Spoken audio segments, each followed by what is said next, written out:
les Celtes coupaient la tête de leurs prisonniers et accrochaient ces trophées dans leur demeure en signe de puissance. Les Chachapoyas ont-ils repris ce rituel? Chez les Celtes, le culte des têtes coupées tient au fait que la tête est le siège de l'âme. Voilà pourquoi ils accordaient une telle importance à cette partie du corps. De plus, ils pratiquaient couramment la trépanation des crânes, mais ils n'étaient pas les seuls. Les Chachapoyas, comme les Celtes, ouvraient les crânes pour réduire la pression dans la tête et chasser les mauvais esprits. Dans le cas des Chachapoyas, on sait qu'ils utilisaient une méthode qui est déjà décrite au 5e siècle avant notre ère par Hippocrate. Plus tard, les Celtes l'ont également pratiquée, comme nous l'apprennent des fouilles menées en Basse-Autriche. Il y a donc là un parallèle très intéressant. Une méthode thérapeutique commune prouve-t-elle que les deux cultures ont été en contact? Est-ce un élément de plus dans une longue liste d'indices concordants, comme le croit Hans Gifhorn? C'est sans doute à Cuelap qu'il faut chercher des preuves. Qui étaient les habitants de la forteresse et comment vivaient-ils? Petit à petit, on essaie de reconstituer l'organisation générale de Cuelap. On peut ainsi se demander si les ornements des murs sont uniquement décoratifs ou s'ils renferment des messages secrets. Peter Lercheux, pour sa part, s'appuie sur les faits. Voici une maison ronde particulièrement grande. Les trous que l'on voit dans les murs servaient à insérer des poutres pour former le plancher de l'étage. À Cuelap, on avait besoin de maisons à 2 niveaux, car la citadelle comptait 3000 habitants. L'endroit était rude. Beaucoup d'archéologues ont du mal à admettre que des populations aient souhaité s'implanter là. Pourquoi ont-elles choisi de vivre là? C'est le début du mystère. La puissante citadelle des Chachapoyas recèle encore plus d'un mystère. Mais pour Hans Gifhorn, la solution est proche. On ne trouve aucune forteresse comparable ailleurs en Amérique latine. Mais les archéologues n'ont jamais étudié l'hypothèse d'une origine extra-américaine. De l'autre côté de l'Atlantique, voici les restes d'une ville fortifiée construite sur des terrasses artificielles. Elle a été érigée il y a environ 2000 ans par des Celtibères, peu avant ou peu après la destruction de Carthage. Comme à Cuelap, les maisons d'habitation reposent sur des fondations en pierre de forme circulaire. Ici aussi, les bâtisseurs ont choisi un emplacement surprenant et dressé des murs épais pour se protéger des ennemis.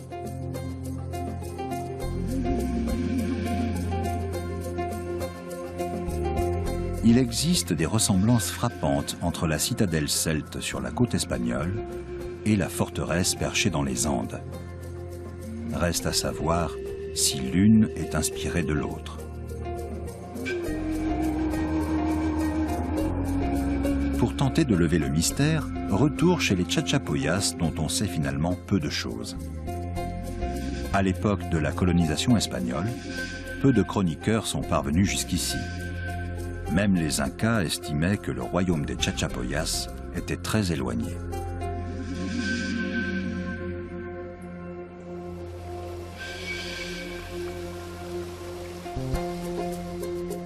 Les sites occupés autrefois par les guerriers des nuages sont aujourd'hui des villes fantômes. Cachés dans ces falaises abruptes, des sarcophages renfermant des momies témoignent de leur étrange culte des ancêtres. Perchés en altitude, les archéologues étudient une sépulture. Les défunts enterrés là étaient des guerriers chasseurs de têtes, une rareté dans les hauts plateaux andins.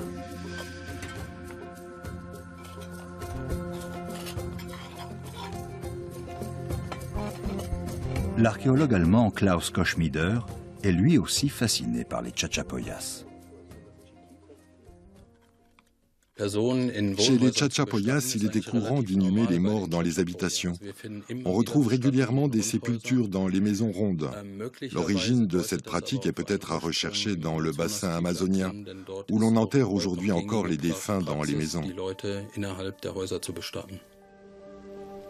Les lieux de culte sont ornés de peintures bien conservées sur les falaises, malgré le climat tropical.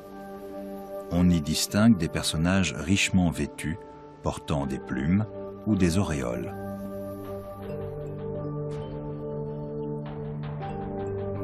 Ailleurs, on a retrouvé un être avec un couvre-chef somptueux. Le dieu celte Cernunnos est souvent représenté avec des ornements de bois de cerf, comme sur le chaudron de Gundestrup, retrouvé au Danemark.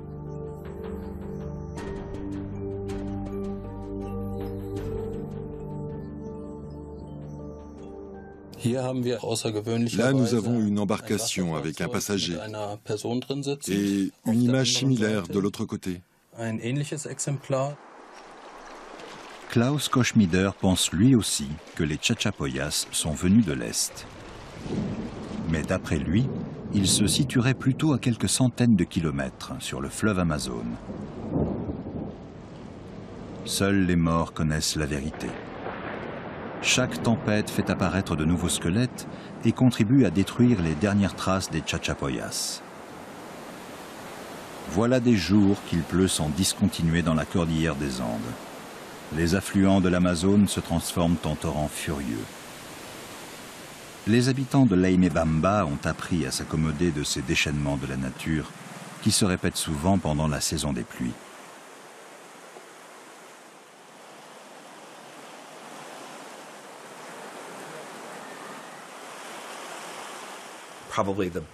La météo difficile était sans doute la plus grande source d'inquiétude des habitants. Là-bas, il y a des averses de grêle épouvantables et des pluies torrentielles. Je n'ai jamais rien vu de tel.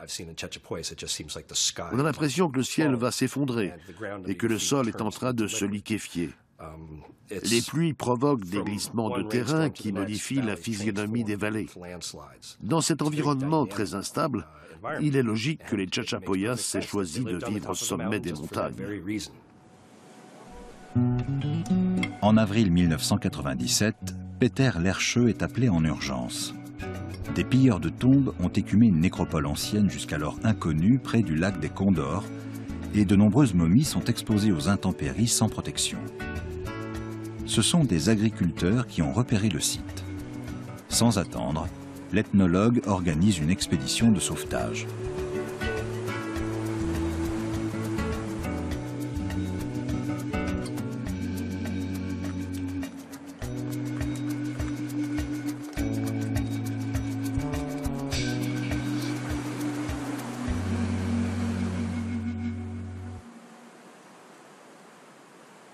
Les Vandales ont complètement saccagé le site. Plusieurs sarcophages sont détruits et les tombes dévastées. Des momies Chachapoyas en triste état jonchent le sol.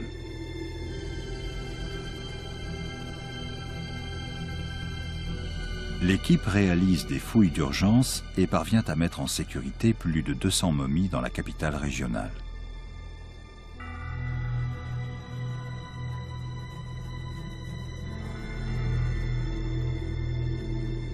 Désormais, elles sont conservées à Laimebamba.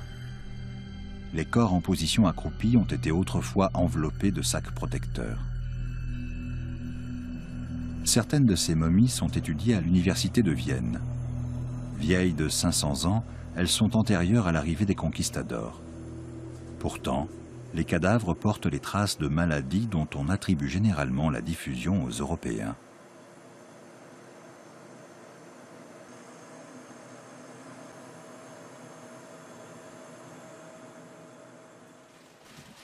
À Göttingen, en Allemagne, Michael Schultz, un paléopathologiste de renommée mondiale, étudie les ossements de nos ancêtres pour y trouver des informations sur leurs maladies et les causes de leur mort.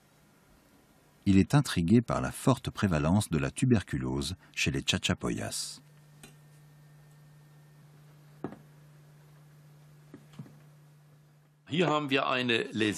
Voici une lésion caractéristique de la tuberculose, avec des ulcérations.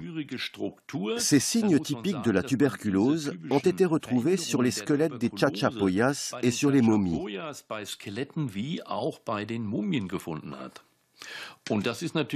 C'est très intéressant car ça montre que cette maladie était relativement répandue chez eux à l'époque précolombienne.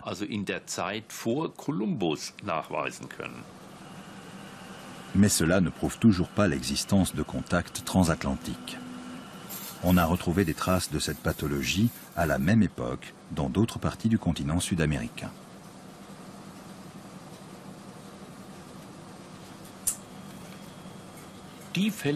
Les cas de tuberculose mis en évidence à ce jour chez les Chachapoyas correspondent aux formes de la maladie que l'on connaît de l'Antiquité. S'il s'agissait de descendants de voyageurs venus d'Europe, tout concorderait. Il est donc permis de supposer que la maladie a peut-être atteint le Nouveau Monde relativement tôt.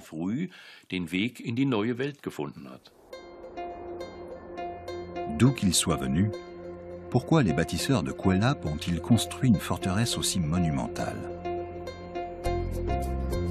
Selon Peter Lercheux, elle devait protéger les Chachapoyas des attaques des ennemis venus des terres basses, des peuples voisins qui connaissaient la famine pendant les périodes de sécheresse.